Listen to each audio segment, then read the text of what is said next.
రోజు జీవితాన్ని అనుభవిస్తూ రకరకాల పరిస్థితుల్లో గుండా వెళ్తున్నా. నీకు తెలుసా నీ ఫ్యూచర్ ఎలాంటి ప్లాన్లు సిద్ధం చేశాడో, నీ మీద ఎలాంటి ప్రణాళికలు ఉన్నాయో, నీ ద్వారా ఏ గొప్ప కార్యాలు సాధించబోనుకున్నాడో? కాదని ఎవడు చెప్పగలడు? లేకపోతే ఒట్టిగా మరి నిన్ను బతకనిస్తున్నాడా?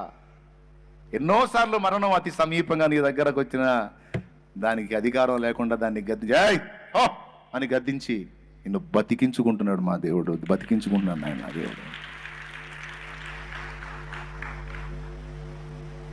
ఒకసారి కూర్చొని ఏడ్చుకుంటా. అప్పుడే పోయేవాడిని పిల్లోడుగా ఉన్నప్పుడు, ఏదైనా ఇంతకాలం బతికించా, ఇందుకేనా? సర్వాధికారం అన్నది తిరుగులేని సత్యం. వారికి ఇవ్వబడిన స్వేచ్ఛను బట్టి తాత్కాలికంగా కొంత పెత్తనం ఇచ్చిన భూమి మీద కానీ సమస్త దూతల మీద కానీ అన్నిటిపైన ఆయన సర్వాధికారే, ఎప్పటికీ సర్వాధికారే.